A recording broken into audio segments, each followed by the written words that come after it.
Recientemente en esta revista que yo leo con cierta frecuencia, la revista que se llama Crisis, ¿no? Crisis, un autor que leo con cierto interés, que se llama Richard Clements, y que es un autor que colabora con este instituto de Word on Fire, o sea, de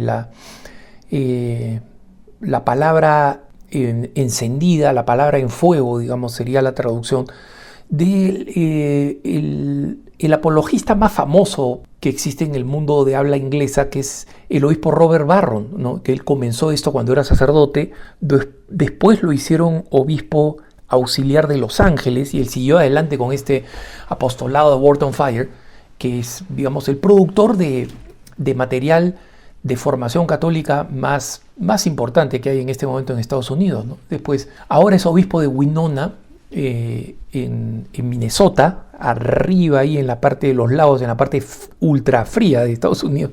Y este Richard Clements es un analista que tiene 2 libros sobre la visión del amor y la fidelidad en un autor muy famoso, uno de los grandes teólogos católicos, Hans Urs von Balthasar, ¿no? Influyó en Juan Pablo II, y de hecho Juan Pablo II lo quiso hacer cardenal cuando ya había pasado los 80 años, y murió antes de que pudiera ser creado cardenal. Pero recientemente Clements escribió un artículo que se llama La solución a la crisis global de fertilidad. Como saben, este es un tema en el que vuelvo con cierta frecuencia, donde qué es lo que está pasando con la caída de la fertilidad. Y como Clements es un analista, ofrece cifras que son realmente aterradoras, que ya las conocemos, ¿no? Es decir, el índice de fertilidad total simplemente de 1950 a 2021, que es lo que se ha investigado globalmente, o país por país hay investigaciones hechas muy recientes, ¿no? Hasta el 2024, digamos. Pero las globales es que los números son terribles, ¿no? Básicamente hemos caído de 4.84, ese era el número de hijos por mujer casada en edad de tener hijos, 4.84 en 1950 a 2.23, o sea, la caída de la mitad. Y el índice global de fertilidad para asegurar la reposición es de 2.1. Entonces, este número sigue bajando, probablemente para el 2025 ya esté en 2.1. Es decir, estamos en el mínimo nivel de reemplazo poblacional, es decir, que la población que actualmente existe va a ser la misma. Entonces, si ustedes ven en países que están progresando, donde se están construyendo nuevos centros comerciales, etcétera, etcétera, todo eso no va a servir para nada porque no va a haber más gente, simplemente. Si la tasa de reposición se mantiene en tas con tas, es decir, tenemos apenas el número de personas que se reemplazan, entonces no hay energía nueva. Pero lo peor es que la tasa de reemplazo poblacional es negativa en muchos países, incluyendo América Latina. Ya es negativa con certeza. Bueno, el país con la tasa más baja es Cuba, por razones obvias. La catástrofe cubana hace que la gente no solamente no quiera tener hijos, sino que además se vaya de la isla. Entonces es la situación más alarmante. Pero Argentina, Chile, México están pasando por el mismo problema, no al mismo nivel. Argentina es uno de los peores en este momento en términos de reposición, no tiene reposición, está por debajo de la reposición poblacional. Lo mismo con Chile, y México está apenas en la tasa de reposición poblacional, pero recordemos que pierde un número importante de población, especialmente de población en edad joven o adulta productiva, en migración. Entonces, Clements investiga varias de las, o menciona varias de las políticas que se están tomando para revertirla en distintos países.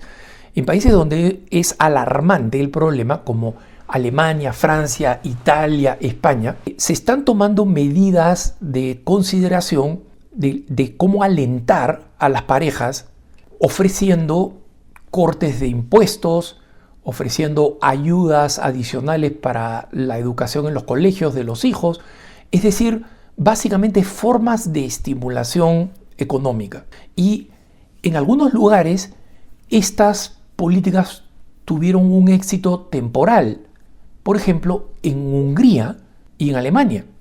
Y Hungría tuvo probablemente la política más agresiva pro hijos que puede existir. Simplemente es que cuando tú tenías un tercer hijo, dejabas de pagar impuestos. Piensa en eso, ¿eh?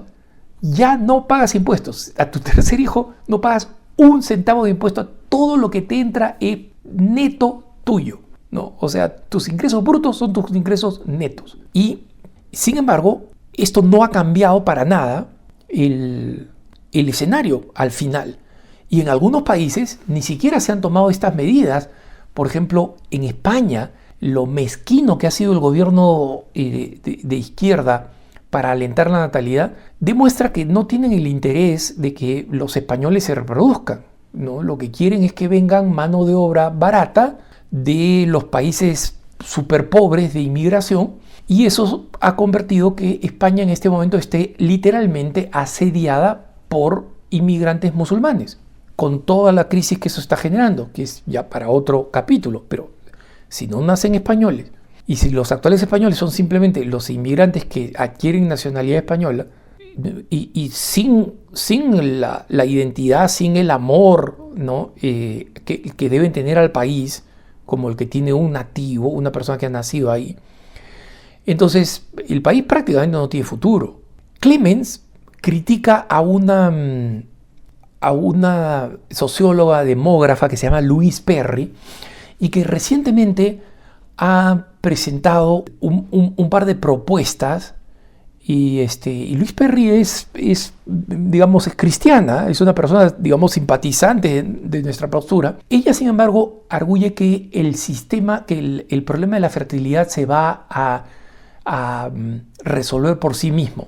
Por supuesto, va a haber masivos cambios socioeconómicos, estructuras van a desaparecer, van a entrar en caos las naciones más ricas, pero al final lo que va a pasar es que el sistema de seguridad social que mantiene a los viejos, y que cada vez hay más viejos con una seguridad social mejor, porque hay mejor medicina, hay mejores formas de prolongar la vida de las personas, la media de vida de las personas sigue creciendo, simplemente este sistema de beneficios se va a encoger y va a morir, porque no va a tener aportantes, no va a tener gente que contribuya, porque simplemente no hay gente, ¿no? Obviamente las personas que tienden a generar la mayor cantidad de innovación tecnológica es gente que se encuentra en un rango de edad joven. Entonces necesitas mantener tu población joven, incluso para el progreso 100% material. Perry dice que al final todo el mundo modernista de hoy va a apretar el botón de autodestrucción. Y obviamente, finalmente, solamente las poblaciones o los grupos, ni siquiera poblaciones, pero los grupos poblacionales que tienen hijos, los musulmanes, los judíos ultraortodoxos y los católicos practicantes, que él llama grupos, o los Amish en Estados Unidos, que son los grupos que ella llama hiperfértiles, son los que al final van a terminar dominando el mundo, básicamente, ¿no? Sin embargo, Clemens dice, mira, básicamente la postura de Perry, que tiene muy buenos puntos y muy buenos argumentos, es la de el apocalipsis, básicamente. O sea, la catástrofe definitiva, porque ella cree que no hay forma de hacerle entrar en la cabeza a la gente de hoy en día que tenga hijos. Y miren, me pasa a mí, yo 10 millones de veces he dicho cada vez que hablo de esto, el hecho de que yo sea consagrado no me hace a mí una persona que ha nacido de un huevo, ¿no? Porque dicen, bueno, Alejandro es consagrado, entonces él no tiene hijos, por eso que dice que la gente tenga hijos. No, he dado razones que son completamente sustantivas, o sea, estadísticas, sociológicas, económicas, religiosas, políticas, de todo tipo, para explicar por qué no tener hijos es malo y tener hijos es bueno. Y razones incluso psicológicas. Y nunca falta alguien que comenta, tú no tienes hijos, por eso es que comentas. No tiene nada que ver, porque yo vengo de una familia de 6 hermanos, que a su vez vienen de familias todavía más grandes, ¿no? La de mi papá y la de mi mamá. El tema no es, si nosotros encontramos esta resistencia de personas obcecadas en que no podemos tener hijos, no podemos, simplemente no se puede, hay mucha crisis económica, ¿no? Y como si la familia, como si la humanidad no hubiera tenido hijos durante la pobreza. Como si solamente en el absoluto y extremo bienestar económico las personas puedo tener hijos. Y no estoy diciendo que las personas pasen de la pobreza a la miseria por tener hijos. Nunca he dicho eso. Pero es importante ver, con ese nivel de resistencia, la teoría de Perry es, ¿sabes qué? Que se muera, que nos muramos, o que venga la catástrofe. Clemens tiene una teoría un poco más esperanzadora y dice, si nosotros entendemos que es imposible resolver la crisis de la decaída poblacional en países que son inteligentes, que tienen personas con gobiernos inteligentes, que pronostican el futuro, que se preparan para el futuro, ni siquiera así entienden. Entonces, esta no es una crisis económica o social, tenemos que entender que es una crisis espiritual. Entonces, Barron dice, esto no es algo con lo que Perry está en desacuerdo, simplemente es pesimista respecto a esto, ¿no? Pero Barron dice, la primera solución, en consecuencia de la solución primaria, la solución esencial de esta crisis, también tiene que ser espiritual, si la crisis es espiritual. Porque hay varios temas que han contribuido a la caída de la natalidad que son espirituales. Por ejemplo, la manera como la cultura del aborto y el control natal nos han hecho tener un menor respeto por el valor de la vida humana, el valor que significa transmitir la vida, la tendencia constante de escoger la gratificación de los propios deseos por encima de los deberes, ¿no? E incluso de las recompensas que vienen con cumplir con esos deberes. El amor sacrificial, la esperanza en el futuro, todas esas son cosas que han sido abandonadas. Y dicen, todas estas cosas que contribuyen a la crisis espiritual que lleva a la caída poblacional, lleva también a otros grandes problemas sociales. Y están relacionados con la pérdida de la creencia en Dios. ¿Y qué cosa es lo que dice Barron? Es, nosotros los católicos tenemos que seguir proclamando el Evangelio de la vida, porque no podemos asumir que el mundo ya se ha cerrado definitivamente al Evangelio. Dios no piensa eso, Jesús no piensa así. Entonces hay signos de crisis, es verdad, pero han habido otras ocasiones en las que la humanidad y el mismo cristianismo ha estado en crisis profundas. Si uno se pone a pensar nomás, hermanos, cómo vivía Europa el 1400 durante la Guerra de los 100 años entre Inglaterra y Francia, el nivel de corrupción, de maldad, de violencia, de desesperanza, de pestes, porque digamos, en esta guerra generó masacres, incluso de grupos que andaban merodeando, que no peleaban ni por un lado ni por el otro. Andaban merodeando, entraban a un pueblo, mataban a todo el mundo, se llevaban todo lo que podían, y todos estos cuerpos muertos, mutilados, suscitaron una nueva peste en el 1400. O sea, por donde se viera, había una catástrofe por donde se viera. Y aparece una figura como la de Juana de Arco, pura santidad, y ennoblece, o sea, vuelve a despertar el sentido de la nobleza. Y para un pueblo que está desesperanzado y aturdido, la renovación de la esperanza es contagiosa.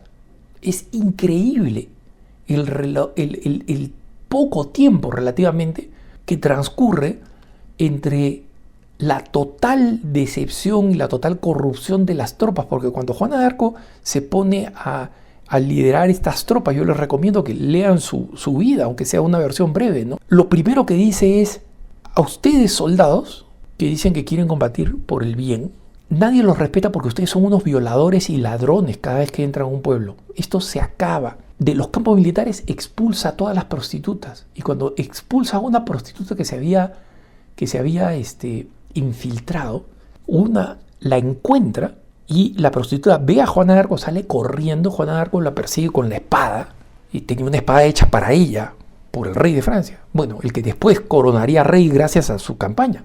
Y la persigue y la alcanza, porque tenía un excelente estado físico, Santa Juana de Arco, la alcanza. Esta pobre mujer dice, me va a matar, porque acá todo el mundo mata por cualquier cosa. ¿Qué es lo que está pasando en nuestro mundo también? La toma, guarda la espada y con un profundo cariño le dice, esto no es digno de ti, esto no es digno de ti, no tengas esta vida. Y la consuela, la edifica y la deja ir.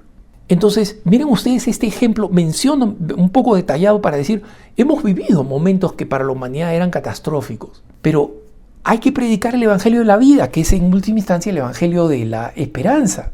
Y Clemens termina con una expresión un poco irónica, ¿no?